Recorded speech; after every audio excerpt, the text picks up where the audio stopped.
nhỏ béo này.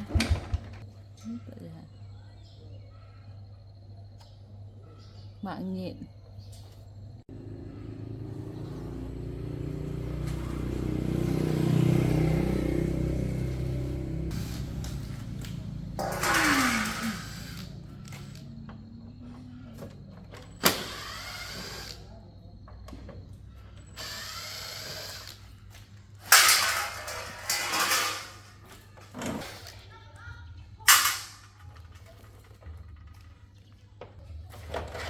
Lòng phết.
Từ từ nhá.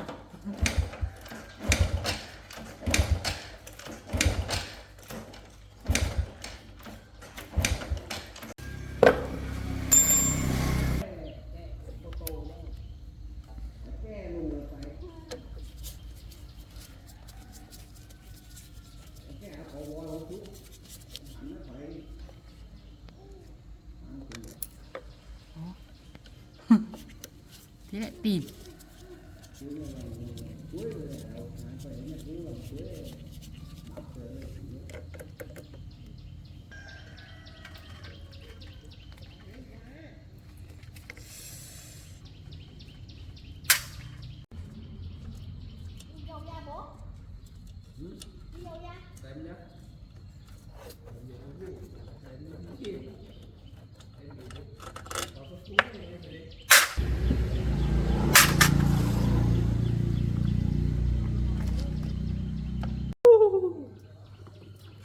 Vợ này.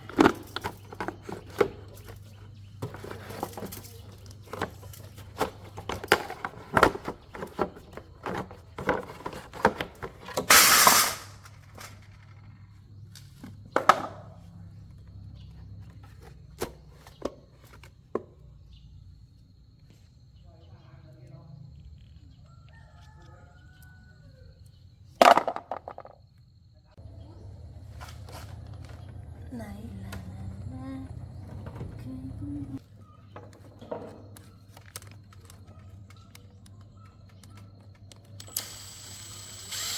thích quay kiểu này tối om.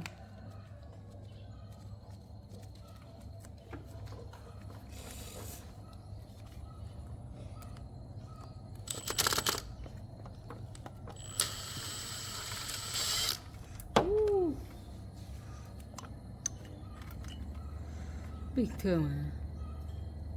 Nhìn thấy rồi mà, không biết thấy tối à?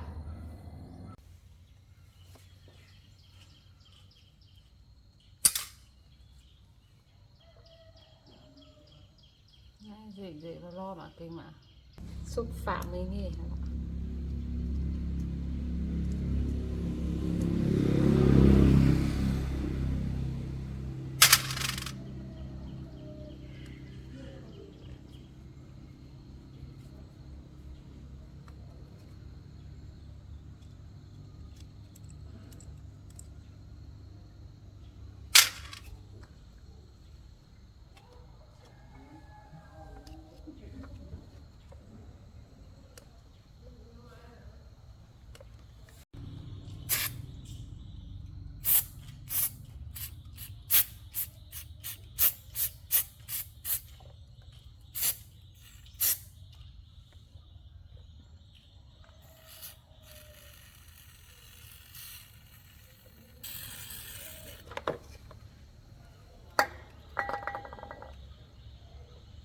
té bưởi chứ quay mà bưởi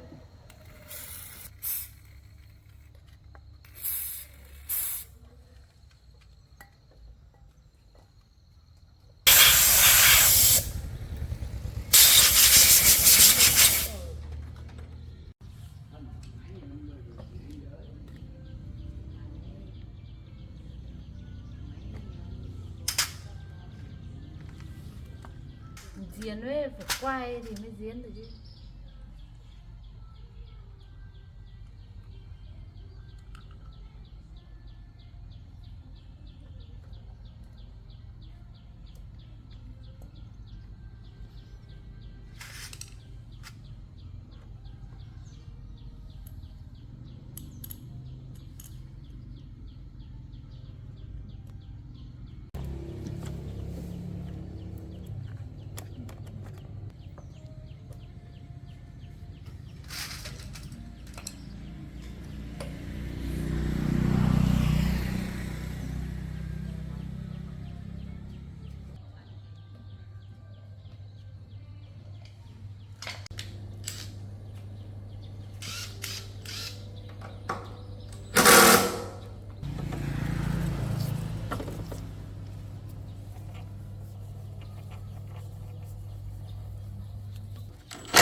Oh my god, một bên mòn một bên mắt còn tí.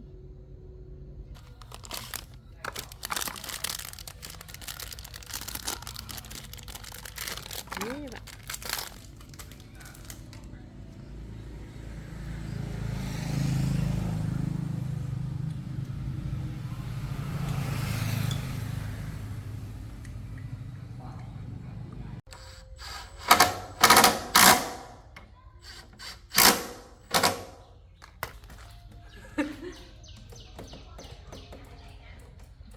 Tăng bao nhiêu anh?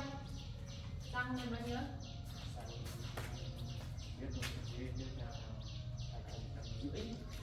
Xem giá.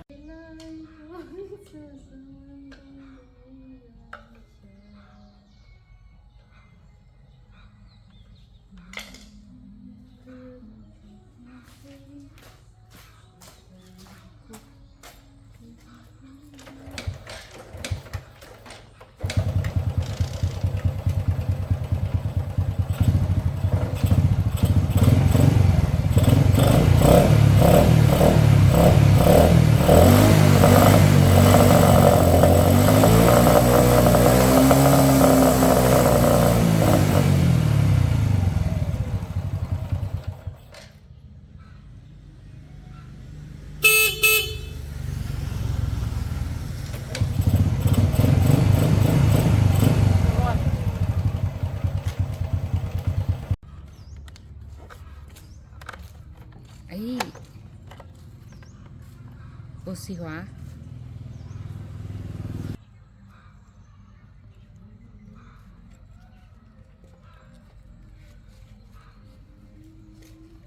Gì vậy?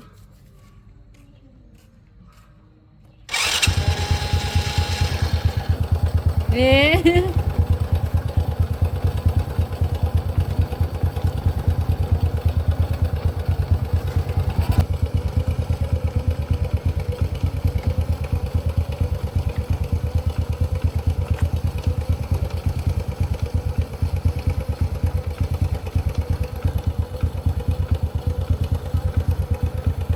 Diện.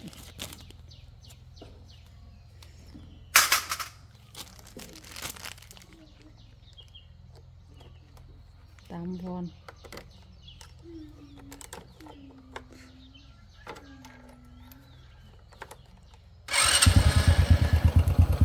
Dễ, rất tịch à. Cái ổ này hơi lỏng.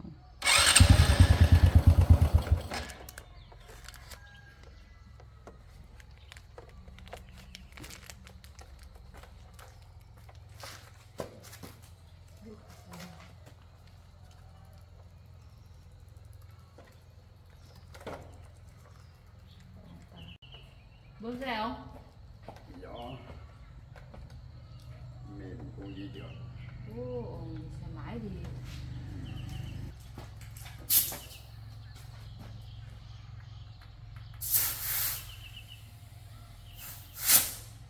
sao bơm hả?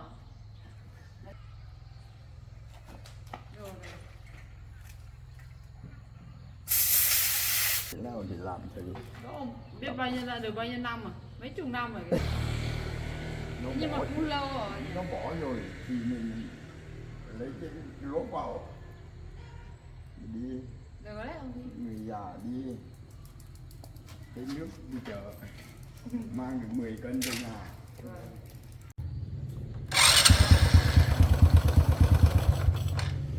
Rất là nhạy cảm.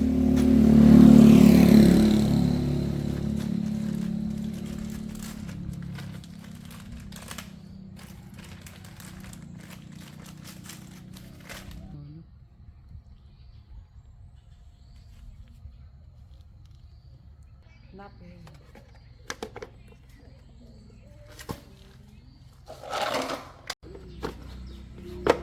Sao anh không thấy rằng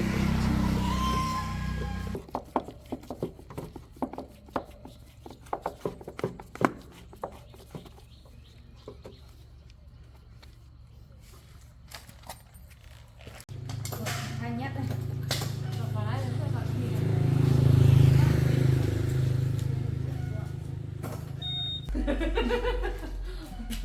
mua giờ hai cậu cái xem của sinh nhàn thằng lâu em có đẹp pha đâu à nếu tớ mình giờ tay đi cao yếu cũng có hẳn hành bật nên thì như bật ồ đại có như kiểu như đèn pha vải em Màu là xe số rồi.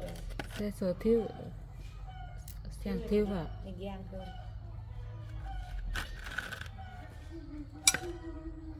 thì nên lót ở hẳn có đẹp pha Nói đi ạ.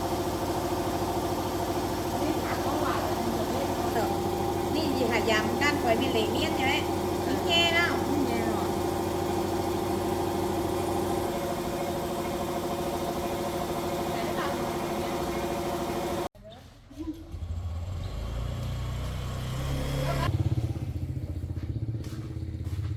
Vài đó cười bạn.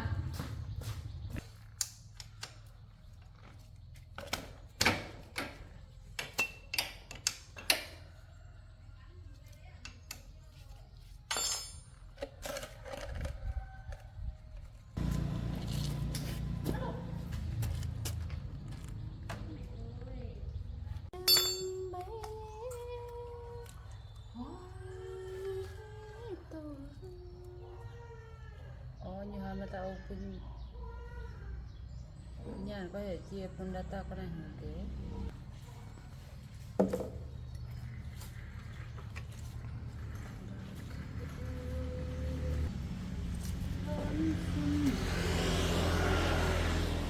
Cho là tay chơi găng tay ở đây, chơi găng tay ở đây, chơi lưu bắn được rồi, mà rách rồi.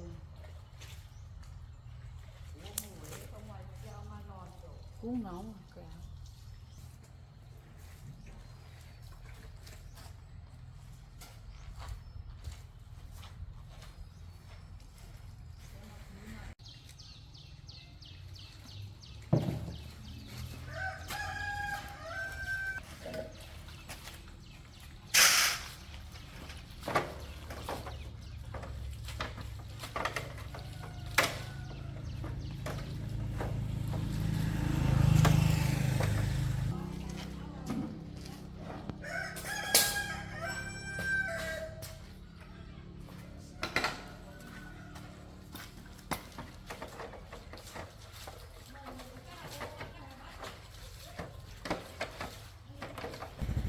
Gì cứ nói. Xe thùng xăng à? Vào đây.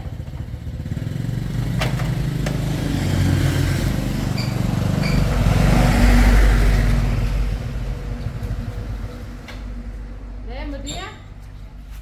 Bạn nốt mấy con này.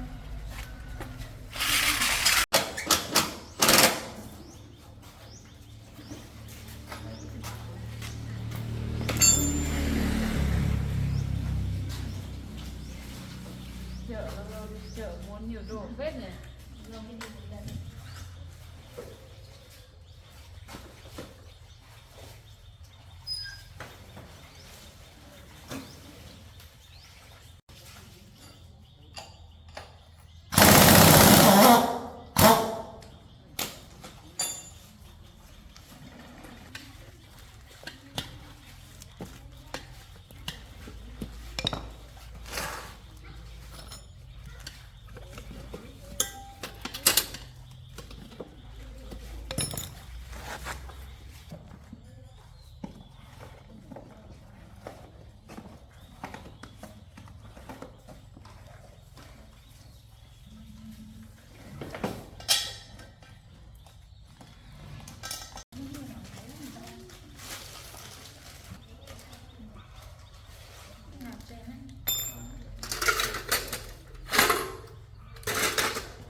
Có làm gì nữa không?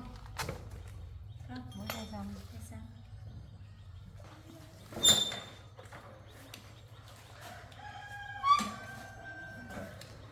Giờ mới về qua kịp nhé.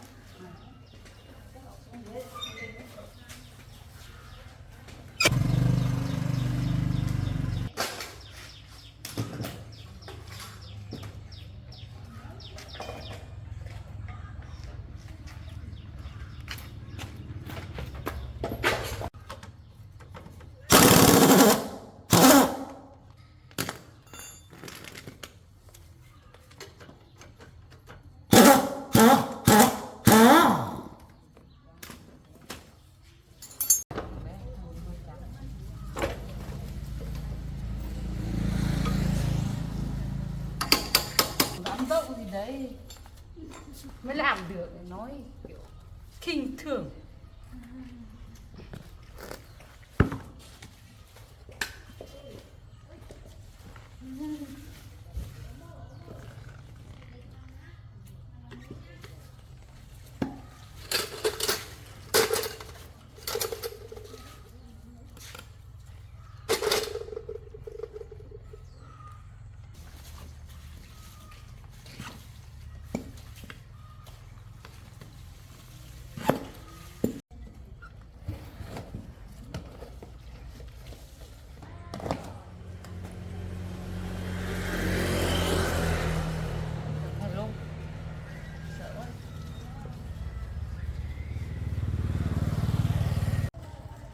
Tí này cũng Ủa?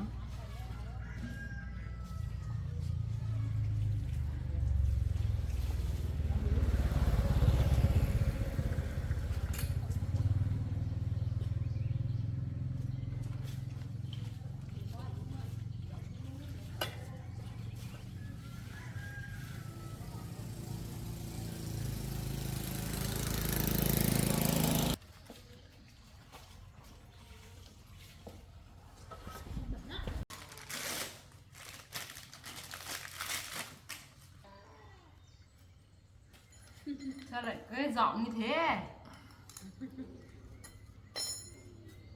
Nóng.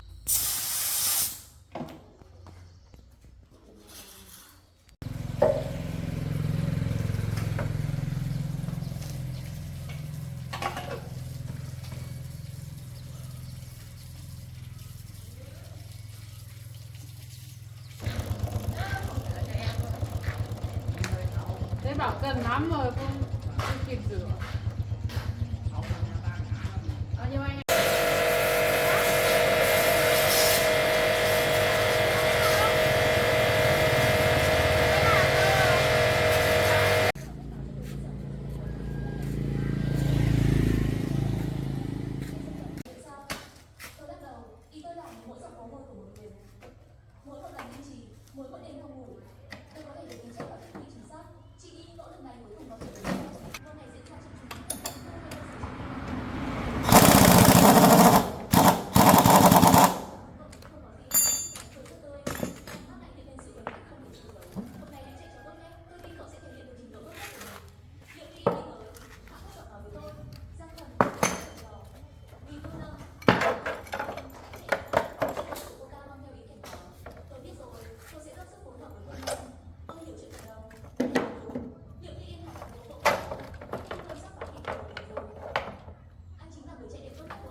Có nhỉ.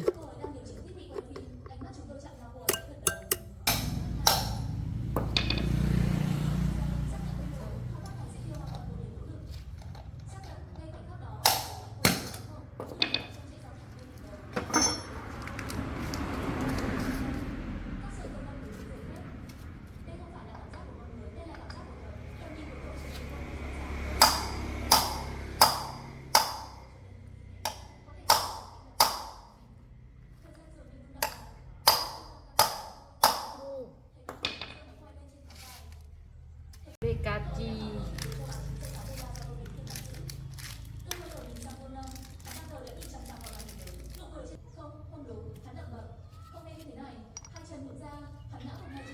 Giống thế.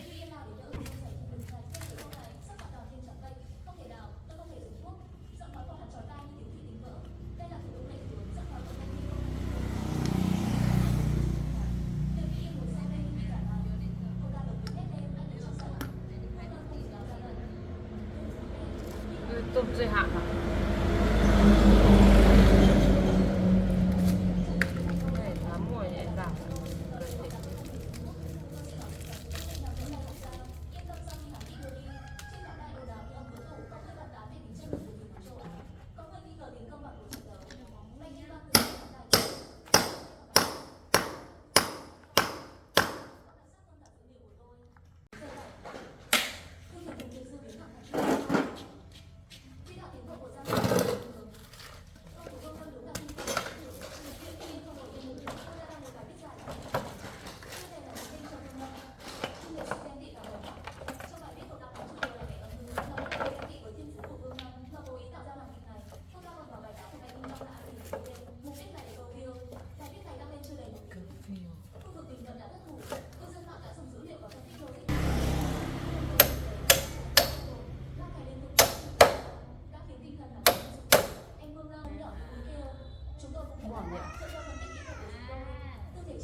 Đây này.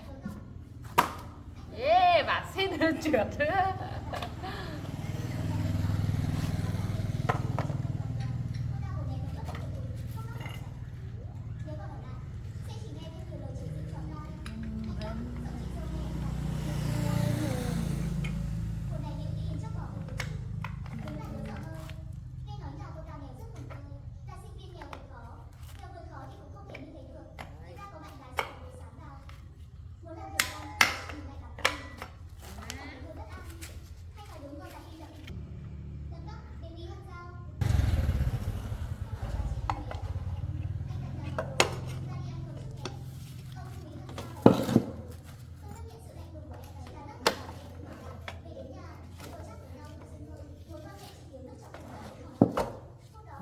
Đi đổ xe dưới.